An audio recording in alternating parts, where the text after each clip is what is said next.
Bienvenue chrétienne, c'est encore Evelyne.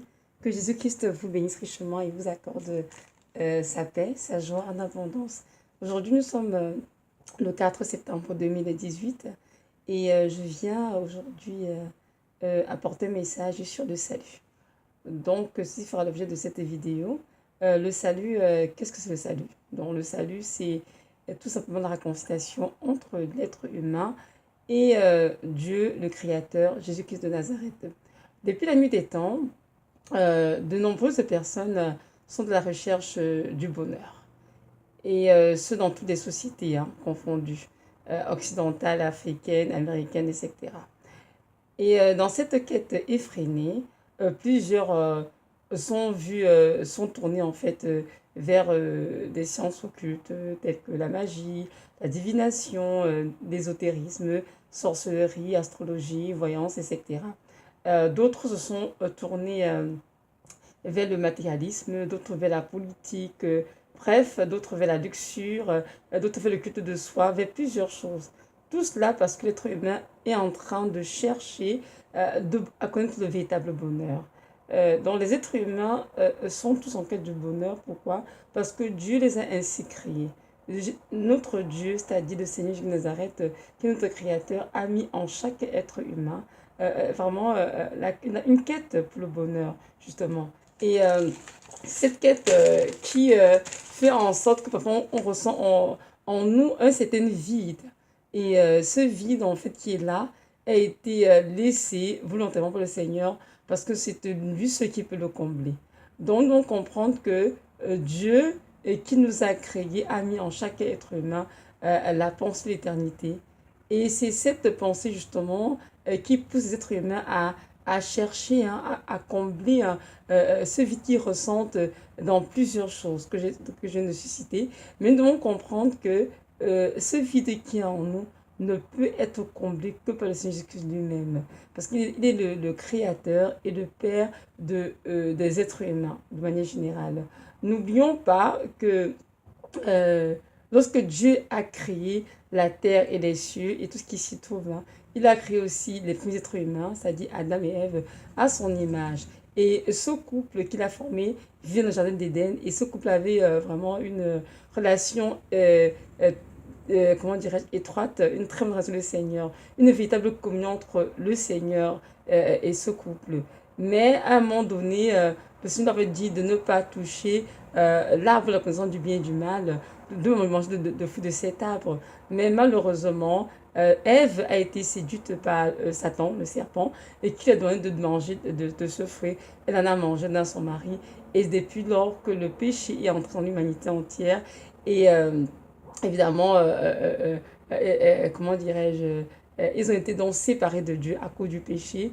Et c'est ainsi que tous les êtres humains qui sont leurs descendants ont hérité du péché, tout simplement. Donc, nous devons comprendre que le Seigneur Jésus-Christ, dans sa pensée au tout début, avait prévu que l'homme soit en communion parfaite avec lui. Parce qu'on devait vivre vraiment dans sa gloire.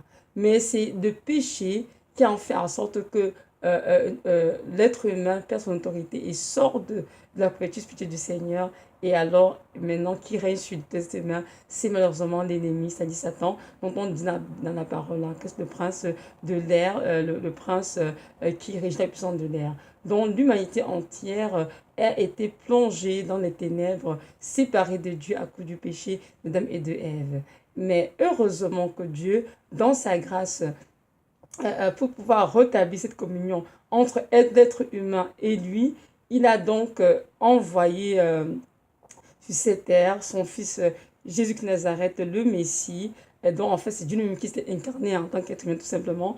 Il est venu sur terre, il a vécu pendant 33 ans parmi nous, il a fait des prodiges, des miracles, il a enseigné et à la fin, il a donné sa vie à la croix au Golgotha, il a été crucifié, il était mort, il était enseveli et au troisième jour, il est ressuscité. Donc c'est justement ce sacrifice expiatoire de Golgotha qui a été pourvu par Dieu lui-même pour rétablir la communion entre l'être humain et le Seigneur.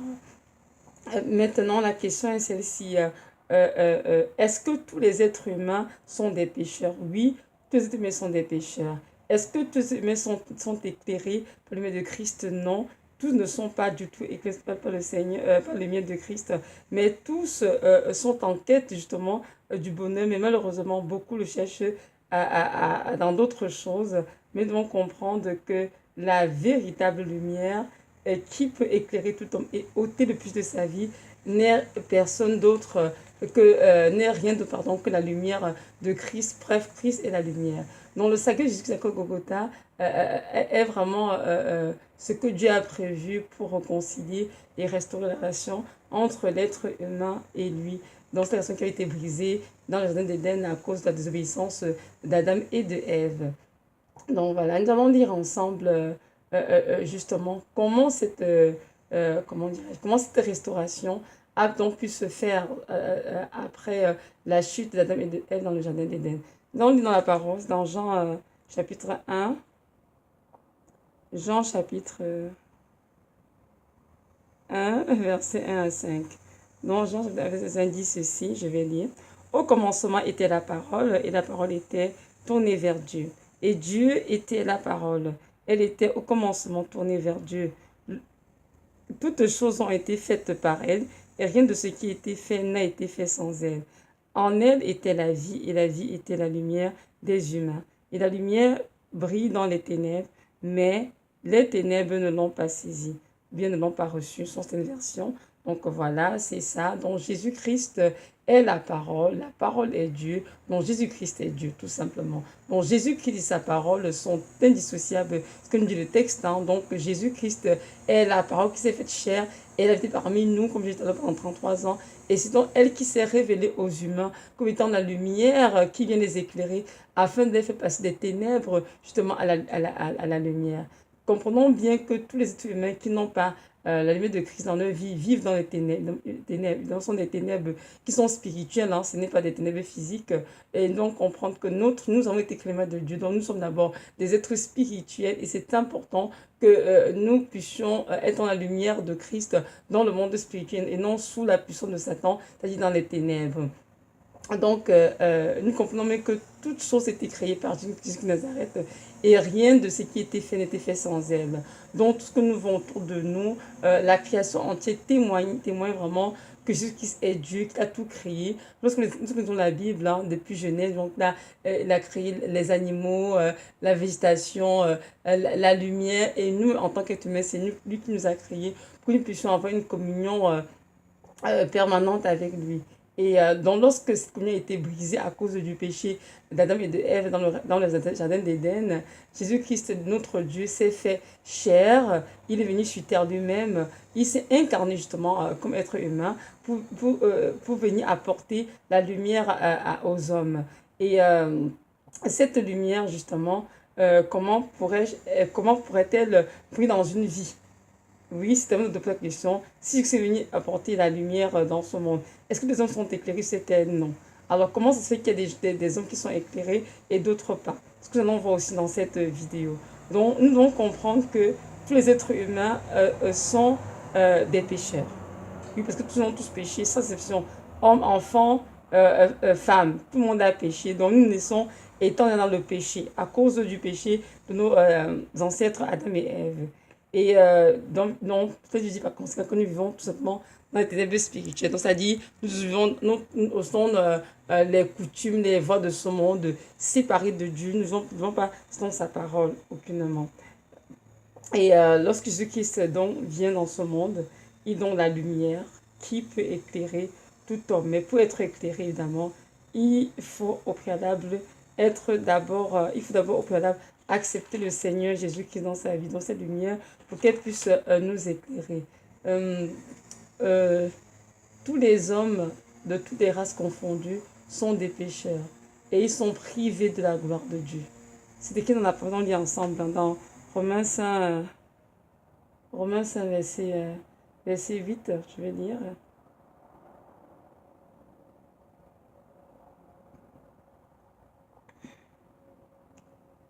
Voilà. Romains 5, verset 8 dit ceci. Voilà. Donc tous ont péché et sont privés de la gloire de Dieu. Donc, nous devons comprendre que tous les hommes, comme je disais tout à l'heure, ont tous péché et sont privés de la gloire de Dieu. Mais Dieu prouve son amour envers nous en ce que, lorsque nous étions encore pécheurs, Christ est mort pour nous. Donc, Dieu nous a prouvé son amour en mourant à la croix de Golgotha pour nous, parce que nous étions tous des pécheurs sans exception. Donc, comme je disais tout à l'heure, pour être éclairé, il faut recevoir Jésus-Christ dans sa vie, parce que c'est Jésus-Christ qui est la lumière. Mais comme il est aussi mentionné en Jean 1, verset 5, que Jésus-Christ est la lumière qui est venue briller parmi les siens, mais plusieurs ne l'ont pas reçu. On est ensemble, c'est dans le texte de Jean chapitre 1, verset 5. Donc 1 Jean verset 5 dit ceci, Jean 1, 5, pardon, dit ceci, et la lumière brille dans les ténèbres, mais les ténèbres ne l'ont pas reçu. Donc nous voyons bien que, bien qu'il soit venu sur cette terre, évidemment, nous savons tout ça, qu'il a servi dans son peuple, à lui, le peuple juif, mais beaucoup n'ont pas reçu, beaucoup de juifs ont rejeté le Messie. Ils ont dit que non, Jésus n'était pas Dieu du tout, qu'il n'était pas Seigneur, le Messie, mais qu'il était plutôt un prophète, bien un homme ordinaire comme tes autres hommes, alors que ce n'était pas vrai du tout. C'était vraiment l'agneau qui est venu ôter le péché du monde, et ils n'ont pas reçu. Et nous nous continuons de voir qu'il y a beaucoup d'hommes, de femmes et d'enfants qui ne connaissent pas le Seigneur Jésus de Nazareth, qui sont dans le ténèbres spirituel parce qu'ils n'ont jamais accepté le Seigneur dans leur vie comme leur sauveur et Seigneur. Et c'est important justement de mentionner cela parce que nous comprenons que nous qui sommes chrétiens, nous continuons de prier pour ceux qui ne sont pas encore éclairés parce qu'il y en a beaucoup qui sont encore dans les ténèbres. Donc, le Seigneur Jésus-Christ se révèle toujours à plusieurs personnes. Et chacun a comment dirais-je, la responsabilité de le recevoir dans sa vie. Notre lumière, en fait, qu'il est pour être enfin éclairé. On lira ensemble notre passage dans Jean chapitre 1 toujours, des versets 9 à 13. Donc, Jean chapitre 1, 9 à 13 dit ceci. Cette lumière était la véritable lumière, c'est-à-dire parlant de Jésus-Christ qui est la véritable lumière, bien entendu, qui en venant dans le monde éclaire tout être humain. Elle était dans le monde et le monde a été fait par elle, mais le monde ne l'a pas connue. Il est venu chez les siens et les siens ne l'ont pas reçu. Mais à tous ceux qui l'ont reçu, à ceux qui croient en son nom, il leur a donné le pouvoir de devenir enfants de Dieu, lesquels sont nés non du sang, ni de la volonté de la chair, ni de la volonté de l'homme, mais ils sont nés de Dieu. Amen. Donc nous comprenons bien ici que Jésus-Christ qui est la véritable lumière, dans ce monde, et même si aujourd'hui il est parti physiquement, après sa résurrection, il est toujours là à part son esprit, il continue de se révéler aux hommes. Mais chacun a la responsabilité de le recevoir dans son cœur et de laisser Jésus-Christ l'éclairer. Et malheureusement, beaucoup de cœurs sont encore fermés au Seigneur. Beaucoup de cœurs demeurent loin de Dieu, séparés de Dieu à cause du péché, parce qu'ils ne veulent pas recevoir le Seigneur Jésus-Christ comme Sauveur Seigneur, c'est-à-dire cette lumière véritable qui peut les éclairer. Mais cependant, on nous précise au verset 12, mais à tous ceux qui l'ont reçu, à ceux qui croient en son nom, il leur donne le pouvoir de devenir enfants de Dieu. Amen. Lesquels sont nés non du sang, ni la volonté de la chair, ni la volonté de l'homme, mais ils sont nés de Dieu. Donc nous comprenons bien que ceux qui ont reçu cette lumière, c'est-à-dire qui ont reçu Jésus dans leur vie comme Sauveur et Seigneur, il a donné à tous de pouvoir devenir enfants de Dieu. Et c'est tout le cri de Dieu qu'aujourd'hui, il veut faire des êtres humains qu'il a créés à son image, ses enfants. Mais malheureusement, beaucoup ont été détournés par l'ennemi et suivent d'autres voies, passés dans d'autres choses et qui ne glorifient en rien et n'ont pas compris en fait que ils sont nés pour aimer Dieu, ils sont nés pour adorer Dieu, ils sont nés pour servir le Seigneur. Donc le Seigneur ici vient vraiment continue encore d'interpeller, même toi qui m'écoutes, que c'est important que tu reçois dans ta vie, comme ton Sauveur et ton Seigneur. Que tu aies cette lumière qui te tange, qui veut éclairer ta vie.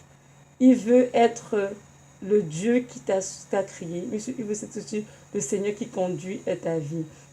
Donc ce sont ceux qui ont reçu Jésus dans leur cœur, qui ont une communion en fait avec lui. Ce sont ceux-là que le Seigneur a donc restauré la relation qui avait été brisée dans le jardin d'Éden avec Adam et Ève. Donc ces personnes qui ont reçu Jésus dans leur vie ont retrouvé le communion le Seigneur et ont une relation intime avec le Seigneur. Donc Jésus-Christ, en effet, par son sacrifice à la croix, c'est-à-dire sa mort, sa crucifixion, sa résurrection, a ôté ainsi le péché du monde. Il s'est offert comme victime expiatoire pour les péchés de l'humanité entière. Cependant, il faut noter que bien qu'il soit mort à la croix pour l'humanité entière, dit pour tout le monde, euh, le fait de reconnaître son sacrifice et de recevoir comme Seigneur et Sauveur doit être personnel et individuel. Oui, le salut est personnel et individuel. C'est chaque personne qui a la responsabilité de décider de recevoir la lumière de Christ et de marcher à sa suite. C'est pourquoi il est écrit en Jean 3, verset 16, on va lire ensemble Jean chapitre 3, verset 16 qui dit ceci, car, voilà, un instant, merci, voilà, Jean chapitre 3, verset 16 dit ceci, car, Jean 3, 16 dit ceci, car Dieu a tant aimé le monde qu'il a donné son Fils unique, afin que quiconque croit en lui ne périsse pas, mais qu'il ait la vie éternelle. Nous comprenons bien que Dieu a tant aimé le monde qu'il a donné son Fils unique, afin que quiconque croit. Donc quiconque ici fait référence vraiment à l'individualité, à l'individu. Donc le salut, comme je disais tout à l'heure, qui est une réconciliation entre Dieu et les hommes, et doit être individuel. Chacun doit prendre la responsabilité de donner sa vie au Seigneur et de marcher à sa suite. Personne ne peut prendre la décision pour une autre personne, non. Chaque être humain doit le faire. Et évidemment, parce que les enfants, ils sont encore tout petits, c'est aux parents de les introduire à Jésus, c'est aux parents de le parler du Seigneur, de laisser Dieu aussi se révéler aux enfants pour que les enfants soient enseignés et puis qu'ils fassent leur marche avec le Seigneur. Non, mais comprenons bien que chaque adulte ou bien adolescent même a la responsabilité vraiment de suivre le Seigneur parce que Dieu nous a créés à son image. Donc, il a mis en nous non seulement la pensée d'éternité, mais aussi une capacité d'entendre sa voix. Donc, nous sommes capables de savoir que l'Esprit de Dieu est en train de nous parler.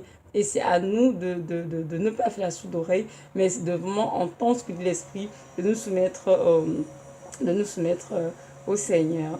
Donc, c'est ça.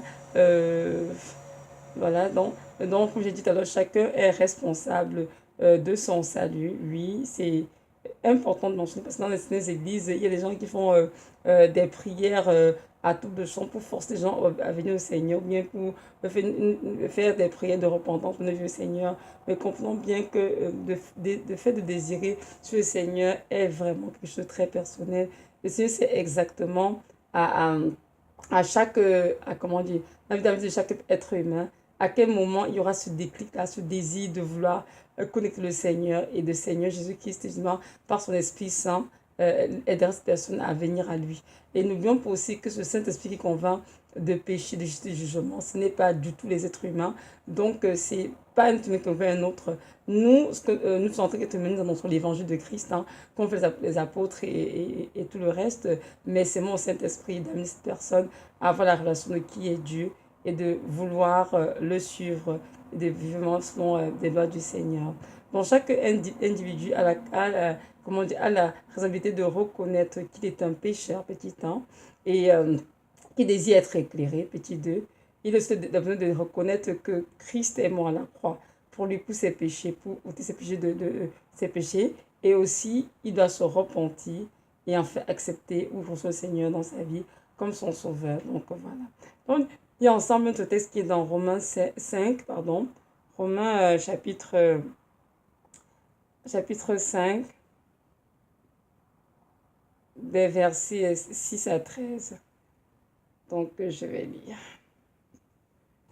Romains chapitre 5, versets 6 à 13 dit ceci. Car lorsque nous étions sans force, Christ est mort en son temps pour les impies. Car à peine quelqu'un mourrait-il pour un juste, mais pour le bien, peut-être, quelqu'un aurait-il l'audace de mourir. Mais Dieu prouve son amour envers nous en ce que, lorsque nous étions encore pécheurs, Christ est mort pour nous. À plus forte raison, donc, étant maintenant justifiés par son sang, serons-nous sauvés de la colère par lui. Car si lorsque nous étions ennemis, nous avons été réconciliés avec Dieu par la mort de son Fils. À plus forte raison, étant réconciliés, serons-nous sauvés par sa vie. Amen. Et non seulement cela, mais nous nous glorifions même en Dieu par notre Seigneur Jésus-Christ, par lequel nous avons maintenant obtenu la réconciliation.